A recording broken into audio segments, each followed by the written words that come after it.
of local institutional erosion from development. Okay, thank you very much, Jeremy. I was surprised that when Jency was presenting his presentation, and I think that it's quite close and connected with what I'm going to talk. And I was thinking that whether he has seen my presentation before. This morning as well, we had very advanced presentation in policy perspective from Bapnas and the NBI. And tomorrow, yesterday I was asking about the RAN, the National Action for Climate Change, whether this document has been well socialized or informed to the provincial government and district government or not. And now I'm going to bring you to the ground what is really happened in the field. And I put my title, is climate change the biggest issue for coastal communities in Lombok? And I will show you this is part of my thesis about the importance of local institutional erosion from development. I will divide my presentation into 5 sections. First, introduction. I will show you the location of the study and also what is going on in that study and the location, and methodology about methods and characteristic of the place that I conducted my study, and result that I found on the field consists of trajectory, system linkage, problem mapping, and likelihood probability, and discussion and conclusion. I conducted my study. This is one part of my thesis. So I conducted the whole study, all my thesis in Lombok, and I did. I compared 3 different communities' ecosystem background to see their dynamic, what's called adaptive capacity, vulnerability, and how what they have to adapt with the climate change. This is Ekas Bay for marine coastal community. Ekas Bay consists of 7 villages, but I focus my study on one village, which is in Ekas Buana village. Next, please. This is my mind hypothesis. The mind hypothesis was that the people throughout Eastern Indonesia have long experience of dealing with fluctuating climates. As consequence of this, they have accumulated knowledge, assets, and local institutional arrangement. So I highlighted knowledge, asset, and local institutional arrangement have enabled them to cope with exogenous changes and shocks to their livelihood. So we focus not only see the climate change itself, but also another change like economic, social, and political change. I use this as a component of vulnerability. And actually the aims of this study is to identify the dynamic of knowledge, asset, and local institutional arrangement for the contemporary development, so how people can adapt with the changing situation. And the question I write here is how could vulnerability components explain the dynamic of community social structure resilience? So I will see also the social structure within the community itself. So like Jency mentioned that in the coastal or fisheries community, it's not only one type of fisheries, but there are many types of fisheries which is attached to their asset. So I'll try to what's called make a typology of the fisheries based on their asset and what they're doing for their livelihood. Next, please. So it's the theoretical framework. I use sustainable livelihood. There are many what's called discussion from scholars talking about theory in sustainable livelihood like Chambers, Conway, Putnam, and many things. And I use vulnerability analysis, which is based on disaster studies. To understand, it mentioned in disaster studies that to understand vulnerability is the real cause of disaster lie on social, economic, and political factors rather than nature itself. And this is related to power distribution within the society. So vulnerability in this context, in this my study, is socially constructed. And the theory of resilience, there are many, I use this for social resilience, the way that people recover from the shocks or threats and without diminishing their resources. So by overlapping these three theory, I will fill the gap relative vulnerability and livelihood trajectory. I will show you the finding of livelihood trajectory in the one. And also to see the system linkage between social asset-based group. Next. To understanding, like I said, to understanding the component, the vulnerability, we have to know the component of vulnerability. I took this from Canon 2008. It consists of governance, which is determines quality of social protection and equal distribution of asset allocation. Then it's comes to the social protection itself, so the community as social protection. And self-protection comes to the household, to individual household, and well-being, the status, baseline status, which is comprised of education, health, and nutrition.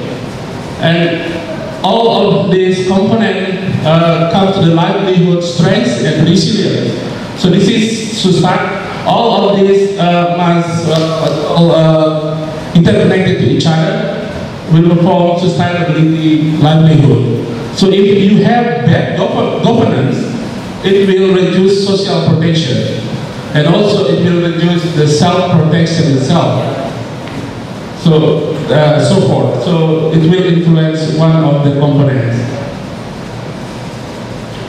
I use participatory exercise, concept mapping, and visualization mapping to see what they think about the current situation in the community and also the future dream of them. Let's say 10 years, what they think about that, how they describe their village and how describe their livelihood resources. And I did also focus group discussion. I did in the floating cage in Karamba. So it's quite good. It's the best time for me as well. Also, structured interview, informal discussion, and participatory observation, and some document review. So this is the main characteristic of Ekas Buana village. Access to major markets relatively good. It's 25 minutes by motorbike. And my livelihood sources is traditional fishing and aquaculture or mariculture. And the landscape hilly and flat. In the coastal and settlement place, this quite flat, but in the what's called close to the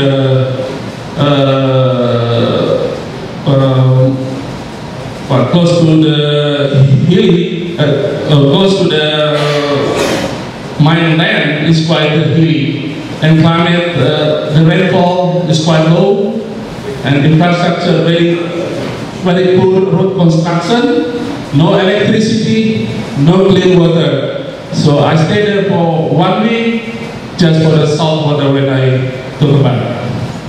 And population density is around 327, and it's quite far from the capital city. And the major cash product is fish, seaweed, lobster, and drover. And some of the people, some of the community also has livestock in free grazing land. So just put the livestock on the land. So this is I'm using historical timeline to see the livelihood trajectory. So to see what the people did in the past and how they're changing and how they develop their capacity, how they develop their resilience to any kind of change or shocks.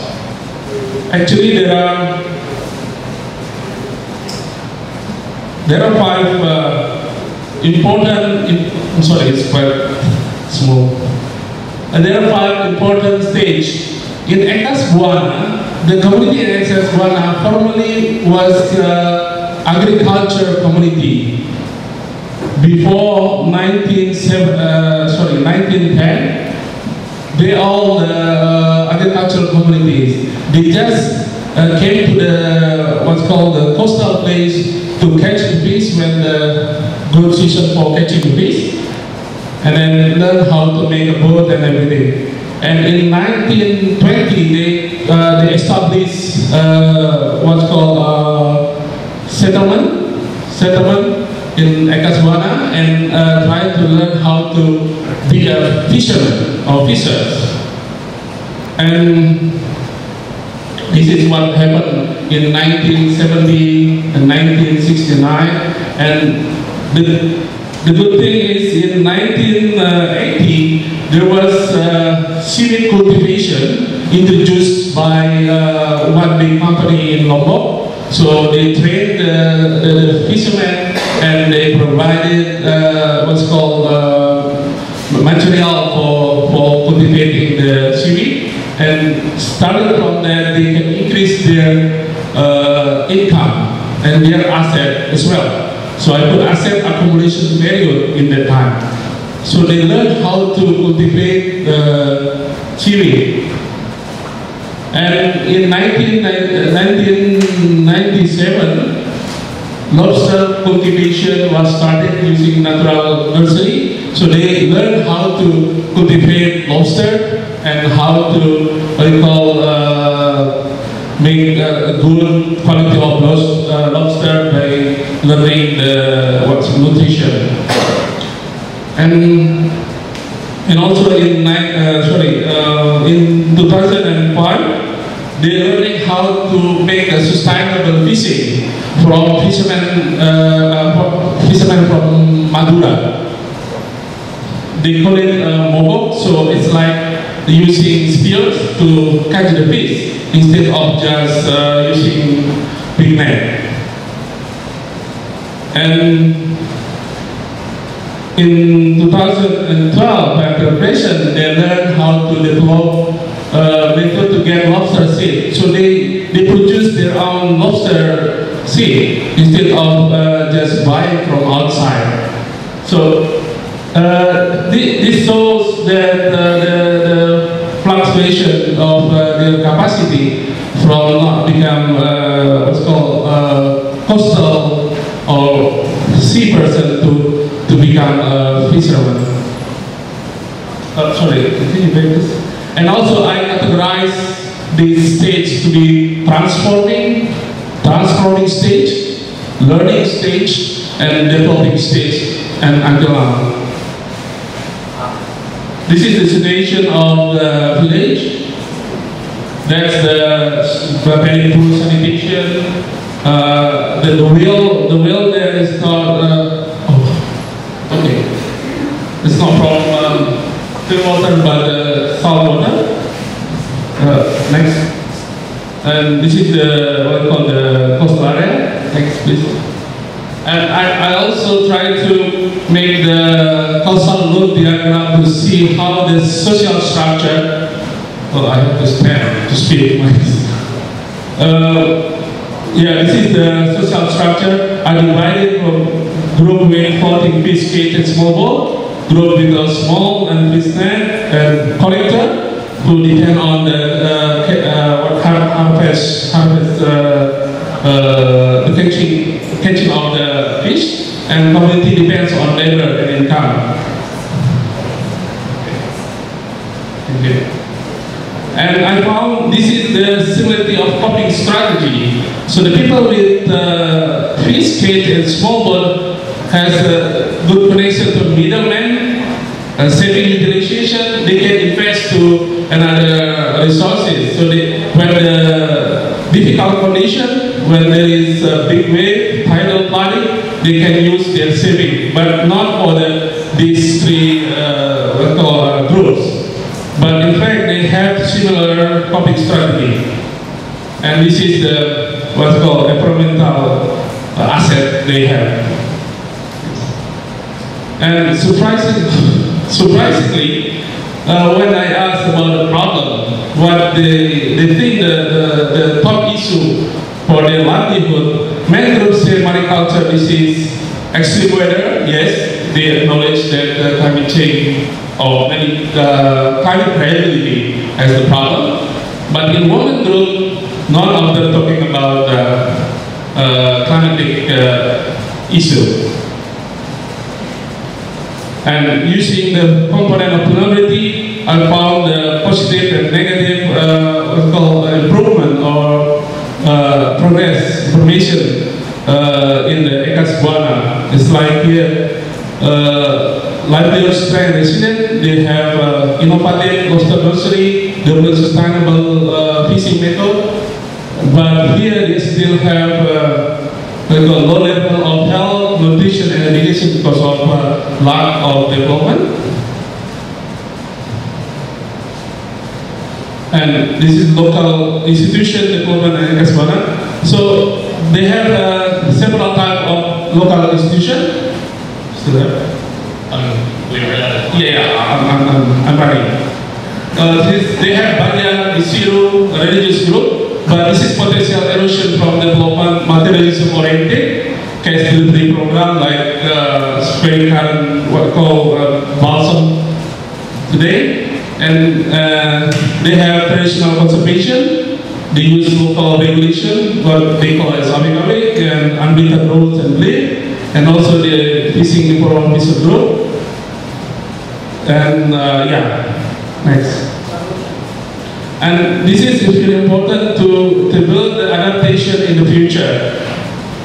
I try to identify with the community the integration of traditional and modern institutions, where they can match what they have now and what the modern institution or modern knowledge can help them, instead of using just their traditional knowledge. Maybe that's all. And this is the conclusion. Even though climate variability is evident, but it's not a big concern. Language trajectory show the dynamic of community to learn and develop capacity, and component of the ECAS Buana is combination of strength and weaknesses, and the role of local institutions is very important in order to serve the most vulnerable people, like I showed you before, and there are many potential space to create hybrid institution and adaptation in the future. Thank you very much.